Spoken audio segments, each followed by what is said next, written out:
ઓમ નમો નારાયણ. જય શ્રી કૃષ્ણ મિત્રો. ભક્તિમાર્ગ ચેનલમાં ફરી એકવાર તમારું સ્વાગત કરું છું. મિત્રો, નારાયણ કવચ અત્યંત પાવન અને શક્તિશાળી સ્ત્રોત છે, જે શ્રીમદ ભાગવત મહાપુરાણમાં છઠ્ઠા સ્કંદના 8મા અધ્યાયમાં આવેલું છે. આ કવચનું પઠન આપની અંદર દૈવી શક્તિઓને જગાડે છે અને બધી જ બાજુઓથી રક્ષણ આપે છે. કવચ પાઠ કરતા પહેલાં ભગવાન વિષ્ણુ, નારાયણ, શ્રીહરિ તેમજ સર્વ દેવોને વિશ્વ શાંતિ અને આત્મશુદ્ધિ માટે પ્રાર્થના કરવી શ્રેયસ્કર ગણાય છે. તો આપણે આપણા પરિવાર માટે તેમજ વિશ્વના કલ્યાણ માટે શ્રીહરિને પ્રાર્થના કરીશું. પછી જ આપણે સંપૂર્ણ નારાયણ કવચનો પાઠ કરીશું. પ્રાર્થના.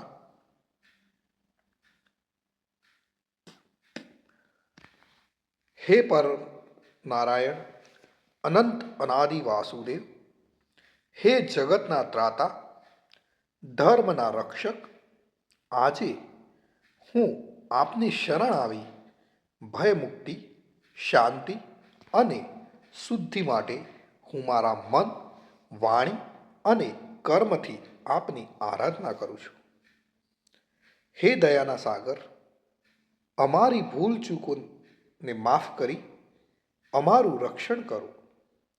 આજનો નારાયણ કવચનો આ પાઠ કેવળ મારા માટે નહીં, પણ સંસારના સર્વ જીવોના કલ્યાણ માટે, શાંતિ અને પરમ શ્રેય માટે હું કરું છું.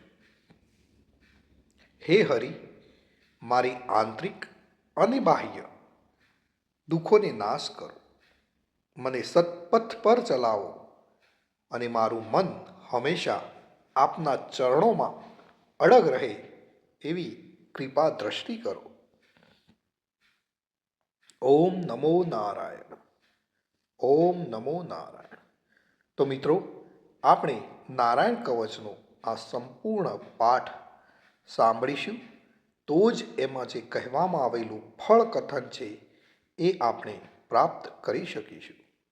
તો મિત્રો, આપણે નારાયણ કવચ સાંભળતા પહેલાં કોમેન્ટની અંદર જય શ્રી કૃષ્ણ લખીશું અને ત્યાર પછી આપણે સંપૂર્ણ નારાયણ કવચનો પાઠ સાંભળીશું. અને હા, સાંભળ્યા પછી આપણા જે પણ મિત્રો હોય એમને પણ જરૂરથી શેર કરીશું. તો ચાલો આપણે શરૂ કરીએ છીએ નારાયણ કવચ. જય શ્રી કૃષ્ણ મિત્રો. શ્રીમદ ભાગવતના છઠ્ઠા સ્કંદના 8મા અધ્યાયમાંથી શ્રી નારાયણ કવચ ત્વષ્ટા ઋષિના પુત્ર વિશ્વરૂપ ઇન્દ્રને કહે છે. વિશ્વરૂપ કહે છે, જ્યારે ભયનો સમય પાસે આવ્યો હોય ત્યારે મનુષ્ય હાથ પગ ધોઈ આચમન કરી ઉત્તર દિશા તરફ મુખ રાખી નારાયણ કવચનો પાઠ કરવો. જ્યારે ભય આવે ત્યારે શ્રી નારાયણ રૂપ નામનું બખ્તર ધારણ કરવું. તો નારાયણ કવચનો પાઠ આ રીતે છે. ગરુડની પીઠ પર ચરણ કમર ધારણ કરનારા, 8 સિદ્ધિઓવાળા, 8 બાહુઓવાળા અને તે 8 બાહુઓ વિશે શંખ, ચક્ર, ઢાલ, ગદા, બાણ, ધનુષ તથા પાસને ધારણ કરનારા શ્રીહરિ મારી સર્વ પ્રકારે રક્ષા કરો. જળમાં મત્સ્ય અવતારધારી ભગવાન જલ તંતુઓથી તથા વરુણના પાસથી મારી રક્ષા કરો. માયાથી બટુક બનેલા વામનજી સ્થળમાં મારી રક્ષા કરો. શ્રી વિશ્વરૂપ ત્રિવિક્રમ ભગવાન આકાશમાં મારી રક્ષા કરો. જેના અટ્ટહાસ્યથી દિશાઓ ગાજી ઉઠી હતી અને ગર્ભિણીઓના ગર્ભ પડી ગયા હતા, તેવા નૃસિંહ ભગવાન દુર્ગ, વન અને યુદ્ધ ભૂમિમાં મારી રક્ષા કરો. પોતાની દાઢથી પાતાળમાંથી પૃથ્વીનો ઉદ્ધાર કરનાર ભગવાન યજ્ઞ મૂર્તિ વરાહ માર્ગમાં મારી રક્ષા કરો. પરશુરામ ભગવાન પર્વતોના શિખરોમાં મારી રક્ષા કરો. અને ભરતના મોટા ભાઈ રામ ભગવાન તથા લક્ષ્મણ પ્રવાસમાં અમારી રક્ષા કરો. ઉગ્ર ધર્મ અને પ્રમાદથી નારાયણ ભગવાન મારી રક્ષા કરો. અને નિંદાથી નર ભગવાન ને યોગ ભ્રષ્ટ થતા યોગેશ્વર દત્તાત્રેય ભગવાન મારી રક્ષા કરો. ત્રણેય ગુણોના સ્વામી ભગવાન કપિલ કર્મ બંધનથી મારી રક્ષા કરો. સનત કુમાર ભગવાન કામદેવથી મારી રક્ષા કરો. હયગ્રીહ ભગવાન રસ્તામાંથી જતા અને દેવોને પ્રણામ ન કરવા રૂપી અપરાધમાંથી મારી રક્ષા કરો. હે દેવર્ષિ શ્રેષ્ઠ મુનિ નારદ ભગવાન, ભગવાનની પૂજામાં જે કોઈ વિઘ્ન નડે તેનાથી મારી રક્ષા કરો. અને કૂર્મ અવતાર શ્રીહરિ સર્વ પ્રકારના નરકમાંથી મારી રક્ષા કરો. અયોગ્ય ખોરાકથી ભગવાન ધન્વંતરી મારી રક્ષા કરો. જીતેન્દ્રિય ભગવાન ઋષભદેવ કામ ક્રોધ આદિના ભયમાંથી મારી રક્ષા કરો. યજ્ઞ અવતારધારી ભગવાન લોક અપવાદથી મારી રક્ષા કરો. બલભદ્ર ભગવાન મનુષ્ય તરફથી થનારા ઉપદ્રવમાંથી મારી રક્ષા કરો. અને ક્રોધો વેશ સર્પ ગણોથી શેષ ભગવાન મારી રક્ષા કરો. ભગવાન વેદ વ્યાસ અજ્ઞાનથી મારી રક્ષા કરો. આ પાખંડીઓના ટોળામાંથી ભગવાન બુદ્ધ મારી રક્ષા કરો. ધર્મની રક્ષા કરવા માટે અવતાર લેનાર ભગવાન કલ્કી કાળના મૂળ રૂપ કળિયુગથી મારી રક્ષા કરો. હે કેશવ ભગવાન પ્રભાતમાં ગદાથી મારી રક્ષા કરો. હે વેણુધર ભગવાન ગોવિંદ આ સંકટ કાળમાં મારી રક્ષા કરો. ઉદાત શક્તિ નારાયણ ભગવાન પ્રાહન કાળમાં મારી રક્ષા કરો. હે ચક્રધારી ભગવાન વિષ્ણુ મધ્યાહન કાળમાં મારી રક્ષા કરો. મધુ દૈત્યને મારનારા ઉગ્ર ધનુર્ધારી ભગવાન વિષ્ણુ ત્રીજા પહોરમાં મારી રક્ષા કરો. બ્રહ્મા વિષ્ણુ અને રુદ્ર એ ત્રણ મૂર્તિવાળા ભગવાન માધવ સાય કાળમાં મારી રક્ષા કરો. ઇન્દ્રિયોના સ્વામી ઋષિકેશ ભગવાન પ્રદોષ કાળમાં મારી રક્ષા કરો. પદ્મનાભ ભગવાન કેવળ એક અર્ધરાતથી પહેલાના કાળમાં અને અર્ધરાતે મારી રક્ષા કરો. શ્રી વત્સ સિંહધારી ભગવાન એવા ઈશ શ્રી વિષ્ણુ પાછલી રાતે મારી રક્ષા કરો. તલવારધારી ભગવાન જનાર્દન મળ સકામાં મારી રક્ષા કરો. દામોદર ભગવાન સંપૂર્ણ સંધ્યાઓમાં મારી રક્ષા કરો. કાળ મૂર્તિ ભગવાન વિશ્વેશ્વર સૂર્યોદય પહેલાના કાળમાં મારી રક્ષા કરો.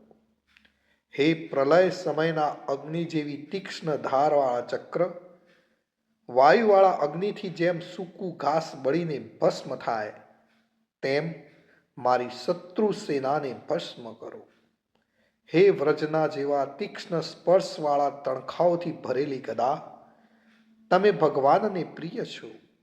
તમે કુષ્માંડ યક્ષ રાક્ષસ ભૂત તથા ગ્રહોનો ભૂકો કરી નાખો તથા મારા શત્રુઓના ચૂરે ચૂરા કરી નાખો. હે પંચજન્ય શંખરાજ શ્રી ભગવાન તમને ફૂંકીને ભયંકર શબ્દ કરે છે અને તેનાથી શત્રુઓના હૃદય કંપે છે. હે પંચજન્ય શંખરાજ તમે રાક્ષસો પ્રમથો પ્રેતગણ માતૃકાગણ પિશાચ બ્રહ્મ રાક્ષસ તથા બીજા ઘોર દ્રષ્ટિવાળાઓને નસાડી મૂકો. હે તીક્ષ્ણ ધારવાળી તલવાર તમે ભગવાનના હસ્ત દ્વારા પ્રેરાઈને મારા શત્રુઓના સૈન્યને કાપી નાખો. હે સેંકડો ચંદ્ર જેવા મંડળ સમાન ઢાલ તમે શત્રુઓની આંખોને ઢાંકી દો તથા પાપી નજરવાળાઓની પાપ દ્રષ્ટિને હરી લો. અમને ગ્રહોથી કેતુઓથી મનુષ્યોથી સર્પોથી આ દાઢવાળા પ્રાણીઓથી તથા પાપોથી જે ભય થાય છે તે સૌ તથા જેઓ અમારા સુખમાં વિઘ્ન કરનાર છે તે સર્વે ભયો ભગવાનના નામરૂપ અસ્ત્રના કીર્તનથી જ તુરત જ નાશ પામો. વૈદિક સ્ત્રોતોથી સ્તુતિ કરાયેલ વેદમય તથા સમર્થ ગરુડ ભગવાન સર્વ સંકટોમાં મારી રક્ષા કરો. તથા વિશ્વસેન ભગવાન પણ પોતાના નામો લેવા વડે સર્વ સંકટોમાંથી મારી રક્ષા કરો. શ્રી હરિના નામ, રૂપ, વાહન અને આયુધો સર્વ દુઃખોમાંથી અમારી રક્ષા કરો. ભગવાનના મુખ્ય પાર્ષદો અમારી બુદ્ધિ, ઇન્દ્રિય, મન તથા પ્રાણની રક્ષા કરો. આ સાકાર નિરાકાર જે કંઈ જગત છે સર્વ ભગવાનનું જ સ્વરૂપ છે. આ સત્યથી મારા સર્વ ઉપદ્રવો નાશ પામો. અભેદ દ્રષ્ટિવાળા મનુષ્યોને ભગવાન પોતે રેદ રહિત જોવામાં આવે છે તો પણ તે પોતાની માયાથી આભૂષણો, આયુધો તથા ચિહ્ન નામની શક્તિઓને ધારણ કરે છે. તે સત્ય પ્રમાણ વડે જ સર્વજ્ઞ તથા સર્વવ્યાપક ભગવાન શ્રીહરિ સર્વ પ્રકારના રૂપો વડે સર્વદા અમારી રક્ષા કરો. શ્રી નૃસિંહ નામના ઉચ્ચારણથી જ જળ, વાયુ, અગ્નિ આદિનો પ્રભાવ પોતાના તેજથી દૂર કર્યો છે એવા લોકના ભયને દૂર કરનાર ભગવાન નૃસિંહ સર્વત્ર ચારો તરફ મારી તથા મારા પરિવારની રક્ષા કરો.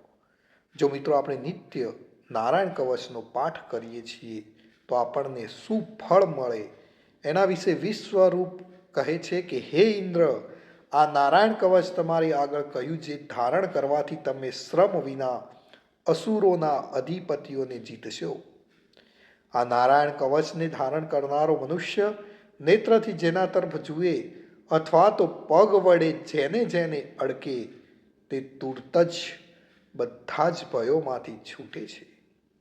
આ નારાયણ કવચ ભણનાર પુરુષ કે સ્ત્રીને કોઈ દિવસ રાજાઓ તરફથી, ચોર તરફથી, ગ્રહો થકી, વ્યાઘ્ર આદિ તરફથી તથા બીજા કોઈ તરફથી ક્યારેય કોઈ પ્રકારનો ભય રહેતો નથી. તો મિત્રો, આ હતું આપણું રક્ષણ કરનારું નારાયણ કવચ. ભગવાન સર્વનું રક્ષણ કરે એ જ મારી પ્રાર્થના છે. તમે મિત્રો ચેનલ ઉપર નવા છો તો ચેનલને જરૂરથી સબસ્ક્રાઈબ કરજો. અને તમે જો આ નારાયણ કવચનો પાઠ કર્યો છે તો કોમેન્ટની અંદર જય શ્રી કૃષ્ણ લખવાનું ભૂલશો નહીં. જય શ્રી કૃષ્ણ, જય શ્રી કૃષ્ણ, જય શ્રી કૃષ્ણ.